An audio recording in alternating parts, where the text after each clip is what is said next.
ketika dia masih muda dulu itu dia pernah sakit hati sama seseorang, Om.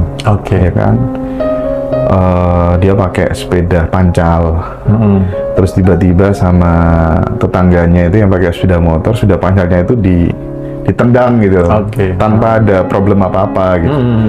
Dan sakit hatinya sampai sekarang tuh nggak bisa dilupakan. Nah, itu satu caranya melupakan atau cara menghapusnya bagaimana, dan apakah kemudian itu berpengaruh terhadap kemajuan hidup, kemakmuran gitu. Monggo. Jadi yang pertama terkait dengan tidak ada problem tapi tiba-tiba kok ditendang. Sebenarnya itu ada problem, Mas, di diri yang nendang. Di diri yang nendang. Di temennya yang nendang tadi, yang pakai motor, yang nendang sepeda pancal, ini sebenarnya ada problem. Pada prinsipnya gini, orang yang bahagia dia tidak akan menyakiti yang lain. Yaitu sebuah pola paten. Siapapun itu yang bahagia, dia tidak akan menyakiti yang lain. Oh, berarti kalau masih ada yang suka ngericui orang lain, nyakitin orang lain, tanda bahwa dia belum bahagia.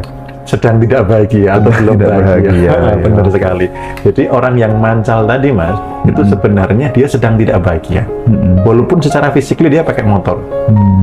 Tapi tidak menjamin kulit di luar itu mencerminkan kebahagiaan dalam diri. Sehingga dia perlu resik, perlu menyakiti yang lain. Bisa jadi dia sebel di rumah, bisa jadi kurang perhatian, bisa jadi kurang kasih sayang, bisa jadi ada problem tertentu, sehingga dia spontanitas menyakiti yang lain, karena dia nggak bahagia. Nah, pertama. Yang kedua, dari posisi yang dipancal. Kalau menjaga sakit hati itu, sebenarnya yang rugi siapa? Yang mancal nggak rugi, tapi dirinya rugi. Nah, makanya perlu dilampaui dengan, oh berarti waktu itu teman saya sedang tidak bahagia. Kasihan ya dia gitu. Nah, kemudian orang yang bahagia itu mudah menarik kebahagiaan yang lain. Jadi lepaskan itu. Lalu orang yang bahagia bisa bermanfaat bagi orang lain.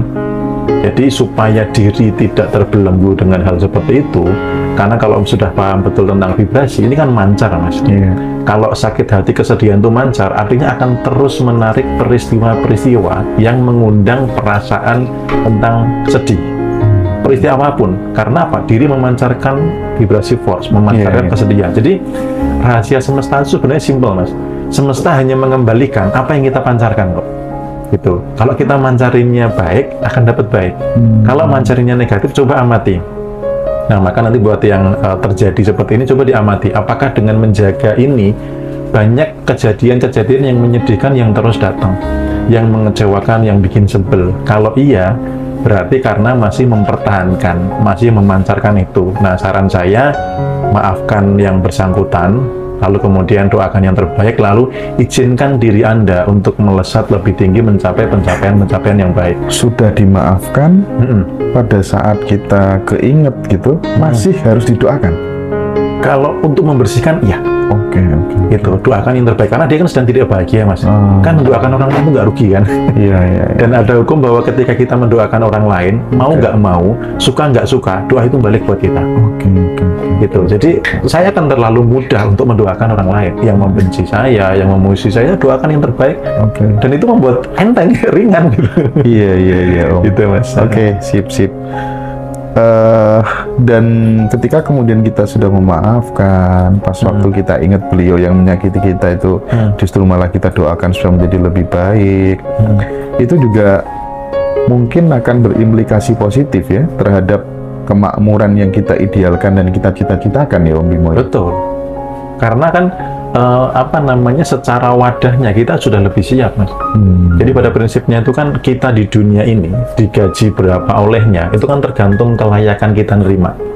Saya sering banget bilang bahwa Tuhan tuh nggak pelit kok gitu loh. Kalau kita layak nerima banyak, pasti dikasih banyak. Nah, peristiwa menyimpan dendam, amarah, kebencian ini menjadi mengurangi nilai kelayakan. Jangan-jangan kalau dikasih lebih, nanti dia belinya Lamborghini, terus gantian buat nyenggol yang motornya tadi. Jangan-jangan misalkan gini. Dia maha tahu menyelidiki hati nurani kita. Makanya kelayakan diri ini bagian dari apa? Membersihkan hal-hal seperti hal yang negatif, trauma, dendam, amarah, kebencian di masa-masa lalu. Nah, di luaran sana, Om, masih banyak yang teman-teman kita yang ikut berbagai macam jenis kelas, dan kelas itu ternyata tidak murah begitu ya, tidak murah. Tapi ternyata masih banyak yang ngeluh. Semua kelas sudah saya ikutin, saya ngeluarin banyak uang, mahal-mahal, tapi juga tidak ada perubahan yang signifikan di dalam hidup saya. Jangan-jangan yang dijadikan testimoni itu yang berhasil aja cuma 1-2, yang lainnya yang nggak berhasil nggak masuk testimoni. Nah, bagaimana mengedukasi teman-teman kita yang dalam kondisi yang seperti itu, Om Bimo? Ya, jadi yang pertama Mas, itu adalah saya kemarin juga ada yang info ke saya juga mirip banget Mas seperti itu. Jadi nanya, saya sudah ikut ke sana kemari, bahkan saya sudah datang ke hipnoterapis beberapa kali, habis jutaan juga, nggak selesai ke saya. Lalu dia nanya, apakah dengan Mas Bimo akan selesai?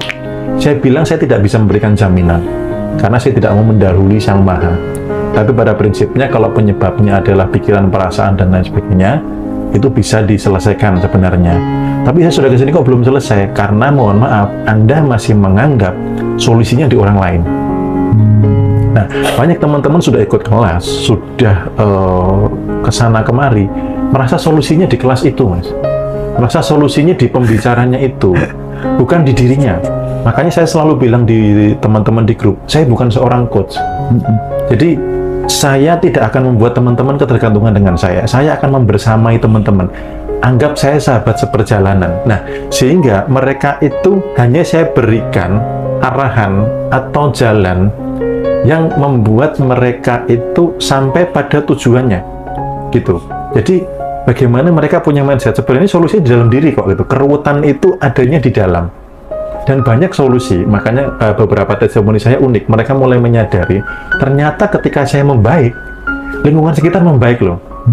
Nah, banyak orang di luar sana ini satu terjebak di solusinya ada di orang lain, ada di kelas, ada di narasumbernya, gitu. Nah, kemudian merasanya yang pengen diubah orang lain. Tuh, ini suamiku kok, ini pekerjaan kok yang harus berubah, ini harusnya negara yang berubah, dan lain sebagainya. Sehingga apa? Dirinya tidak membaik.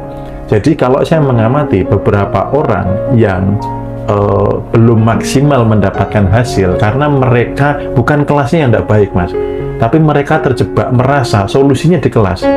Bahkan di Happy Hockey pun ada yang masih merasa masuk Happy Hockey hanya untuk tahu, Mas.